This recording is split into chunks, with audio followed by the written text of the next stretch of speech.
একই ম্যাচে একই দলে লিওনেল মেসি এবং ক্রিস্টিয়ানো রোনালদো, যা একসময় ছিল কল্পনারও বাইরে, এবার তাই হতে পারে বাস্তবের মঞ্চায়ন। মেসির পাসে গোল দিতে পারেন রোনালদো, বা রোনালদো বল এগিয়ে দিতে পারেন মেসির দিকে। ফুটবল মাঠের সবচেয়ে বড় দুই প্রতিপক্ষ এবার একই পক্ষ হয়ে মাঠে নামার অপেক্ষায়। আর এই অসাধ্য সাধন করে মূল চরিত্র হবেন আর্জেন্টিনার সাবেক ফুটবলার কার্লোস তেভেজ। এমন বিস্ময়কর সম্ভাবনার ইঙ্গিত মিলেছে তারই একটি সাক্ষাৎকারে, যেখানে তেভেজ নিজেই বলেছেন, মেসি আর রোনালদোকে আমি নিজে হাজির করব।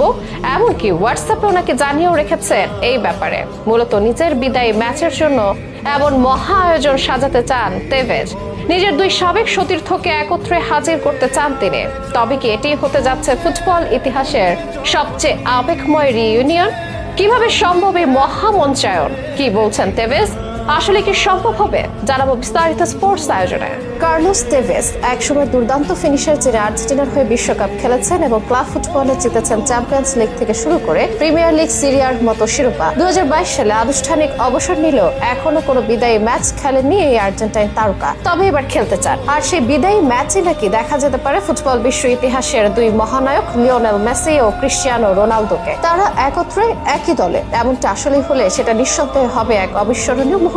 তেভেজ এই মুহূর্তে আর্জেন্টিনার ক্লাব ইন্ডিপেন্ডিয়েন্তের কোচ হলেও বিদায়ী একটা ম্যাচ খেলার ইচ্ছা আছে তার। সম্প্রতি এই ব্যাপারে ওলগার সঙ্গে এক সাক্ষাৎকারে কথা বলেন তিনি। বলেন, লিও মেসি এবং ক্রিস্টিয়ানো আমি তাদের আনবো, আমি নিচে আনবো। হোয়াটসঅ্যাপে ওদের জানিয়েও রেখেছি এ ব্যাপারে। তার বক্তব্য থেকে স্পষ্ট বিদায়ী ম্যাচ নিয়ে তিনি যথেষ্ট সিরিয়াস। আর তেভেজ সেই গুটি কয়েক ফুটবলারের একজন যিনি একই সাথে মেসি ও রোনালদোর সঙ্গে মাঠে খেলেছেন। 2005 সাল থেকে 10 বছর মেসির সঙ্গে আর্জেন্টিনা দলে খেলেছেন তেভেজ। ম্যানচেস্টার ইউনাইটেড রোনালদোর সঙ্গে 2007 সাল থেকে 2 বছর। শিরোপা প্রশ্নে আর্জেন্টিনার হয়ে তেভেজের সুখ স্মৃতি না থাকলেও ইউনাইটেডে রোনালদোর সঙ্গে জিতেছেন 2টি প্রিমিয়ার লিগ, চ্যাম্পিয়ন্স লিগ সহ বেশ কয়েকটি শিরোপা। এই অভিজ্ঞতা থেকেই তেভেজ হয়তো চাইছেন বিদায়ী ম্যাচে যেন তার স্মৃতির সঙ্গীরা একসঙ্গে থাকেন এবং তিনি নিজের সাবেক টিমমেটদের নিয়ে যদি একটি দল আসলেই বানান, তাহলে একদিকে থাকবে মেসি, অন্যদিকে রোনালদো, মাঝখানে তেভেজ। এমন ছবিও হতে পারে ফুটবল ইতিহাসের সবচেয়ে প্রতীক্ষিত দৃশ্য।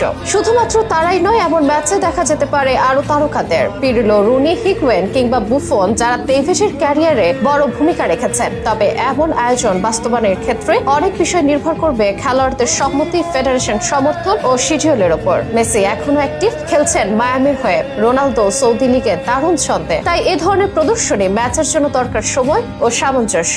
তবে হোয়াটসঅ্যাপে যেহেতু মেসি ও রোনালদোকে আগেই বার্তা পাঠিয়ে রেখেছেন তেভেজ, সাবেক সতীর্থদের এমন আন্তরিক আমন্ত্রণে সাড়া দিলেও দিতে পারেন তারা। আর সেটা হলো, এই ম্যাচ শুধু একটি ফুটবল ম্যাচ হবে না, বরং এক প্রজন্মের আবেগের সেলিব্রেশন হবে। যারা বড় হয়েছেন মেসি রোনালদোর প্রতিদ্বন্দ্বিতা দেখে, তারা এবার দেখবেন তাদের একসঙ্গে একই দলের হয়ে তেভেজের বিদায়ী ম্যাচে। ফুটবল ইতিহাসে এমন মুহূর্ত খুবই কম আসে যেখানে প্রতিদ্বন্দ্বিতা থেকে উঠে আসে সম্মিলিত শ্রদ্ধা। তেভেজ যেন সেই সময়ের গল্প লিখতে চলেছেন, যেখানে প্রতিযোগিতা নয়, বন্ধুত্ব আর সম্মানই হবে প্রধান ভাষা। ক্লাব ক্যারিয়ারে তেভেজ সবচেয়ে বেশি ম্যাচ খেলেছেন বোকা জুনিয়র্সের হয়ে। এই ক্লাবের হোম ভেন্যুতেই নাকি বিদায়ী ম্যাচটা আয়োজন করতে চান তিনি। সেই ম্যাচে যদি মেসি ও রোনালদোকে সত্যি একসঙ্গে আনা যায়, তাহলে তা হয়ে উঠবে ইতিহাসের পাতায় সোনার অক্ষরে লেখা এক ফুটবল মহোৎসব।